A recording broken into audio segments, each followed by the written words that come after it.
Shalom Bapak Ibu dan Saudara-saudara, dengan sukacita Paskah, marilah kita memperingati hari kebangkitan Kristus, menjadi hari kebangkitan kehidupan kita beriman kepada Tuhan. Kiranya sukacita Paskah ini mengingatkan kita kembali kepada perubahan iman kita, di mana kita yang berdosa dilayakkan, kita yang tidak layak menjadi orang-orang yang diberikan sukacita, agar kita bersama-sama dengan Allah yang Maha Kudus telah diperdamaikan dengan kematian dan darah Kristus. Maka kebangkitannya adalah sebagai puncak dari mana kita orang-orang percaya telah dimenangkan dari kematian. Selamat berpaskah bagi kita Bapak Ibu dan Saudara-saudara. Sebelum kita melanjutkan aktivitas kita, marilah kita mempersiapkan hati pikiran kita untuk mendengarkan firman Tuhan yang menyapa kehidupan kita dan juga sebagai dasar kehidupan kita untuk melakukan segala aktivitas kita. Marilah kita bersatu di dalam doa. Kasih karunia dan damai sejahtera dari Allah Bapa kita dan dari anaknya Tuhan Yesus Kristus menyertai kamu sekalian. Amin. Bapak Ibu dan Saudara-saudara, memperingati hari Paskah, firman Tuhan yang menyapa kita tertulis dalam 1 Korintus pasal 5 ayat yang ke-8, demikianlah dikatakan. Karena itu marilah kita berpesta, bukan dengan ragi yang lama, bukan pula dengan ragi keburukan dan kejahatan, tetapi dengan roti yang tidak beragi, yaitu kemurnian dan kebenaran. Demikian firman Tuhan. Bapak Ibu dan Saudara-saudara yang dikasihi Tuhan kita Yesus Kristus, dalam satu adonan roti maka diperlukan ada ragi yang bisa mengembangkan, yang bisa mempengaruhi, di mana ragi itu mempengaruhi adonan roti itu supaya dia mengembang dan memiliki hasil yang begitu baik.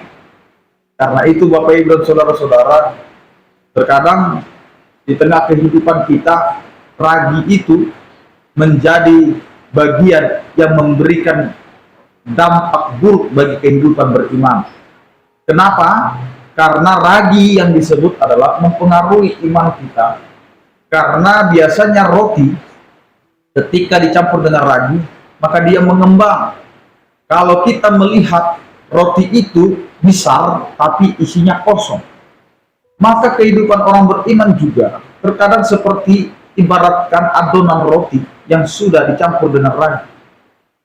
Kehidupan orang percaya itu seakan-akan sudah memiliki pertumbuhan, sudah memiliki pengembangan, tetapi apa yang terjadi Bapak Ibu dan Saudara-saudara, hidup kita itu seperti roti yang kokoh, yang hanya kelihatan besar tetapi ternyata dia kecil sekali. Dan disinilah Bapak Ibu dan Saudara-saudara, kehidupan beriman kita selalu dipengaruhi oleh hal-hal yang negatif, hal-hal kejahatan, sehingga hidup kita lebih banyak mengisi diri dengan hal-hal yang negatif itu. Kita selalu diisi dengan perasaan iri, dengki, bahkan kita sering merasa bahwa diri kita itu adalah yang paling benar dari orang-orang yang ada di sekitar kita, sehingga kita sulit untuk menerima keadaan orang lain yang sesungguhnya dia lebih memiliki hal keunikan dalam kehidupannya daripada kita.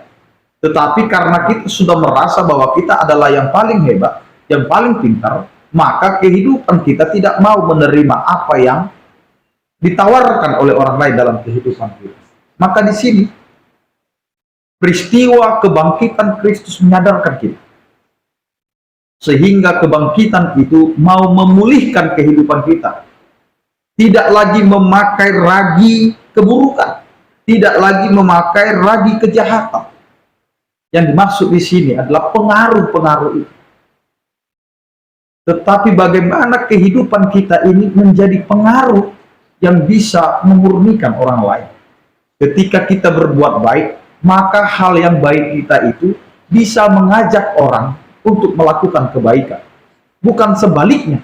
Ketika kita melakukan yang baik, maka kita dipengaruhi oleh orang-orang yang tidak baik, sehingga kebaikan kita menjadi berubah, kita berubah menjadi tidak baik. Karena itu Allah menginginkan kita di dalam kebangkitannya, maka kita dimurnikan, kita dibenarkan. Maka setiap orang percaya harus kembali hidup di dalam kemurniannya dan selalu hidup di dalam kebenaran. Maka hidup kita tidak lagi dipengaruhi oleh situasi, kita tidak dipengaruhi oleh kondisi yang membuat kita bisa kecewa, bisa berputus asa, bahkan kita bisa meninggalkan Tuhan dan tidak lagi melakukan hal yang baik. Karena itu Bapak Ibu dan saudara-saudara, hari ini di Paskah ini, di Paskah kedua ini, Tuhan mau menyapa kita semua supaya kehidupan kita mulailah memperbarui diri.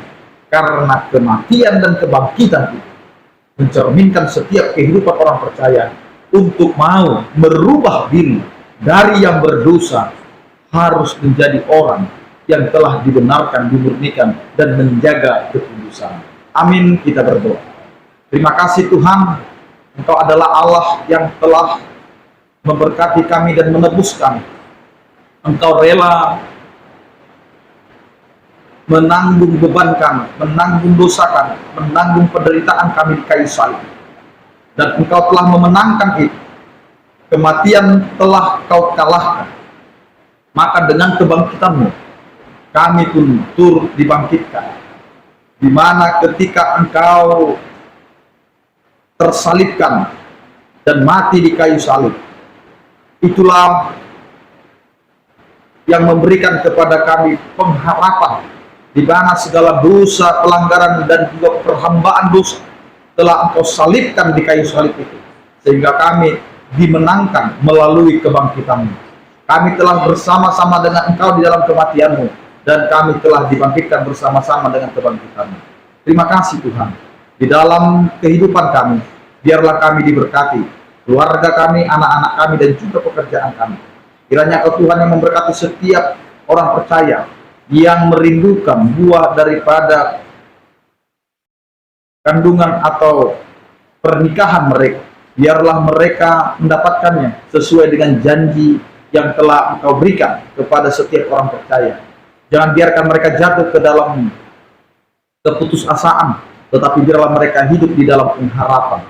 Ya Tuhan, Engkau juga yang memberkati setiap orang percaya yang sakit, Engkau berikan kesembuhan, yang berduka Engkau berikan penghiburan, yang bergumul Engkau berikan penyertaan. Engkaulah Tuhan yang menguatkan seluruh jemaat-Mu. Engkau telah membenarkan kami, biarlah kami hidup di dalam kebenaran. Anugerah Tuhan kita Yesus Kristus, kasih setia daripada Allah Bapa dan Persekutuan Roh Kudus, itulah yang menyertai kamu sekalian. Amin. Selamat Paskah, selamat berbenah diri, selamat memperbarui kehidupan beriman kita. Tuhan Yesus memberkati. Horas.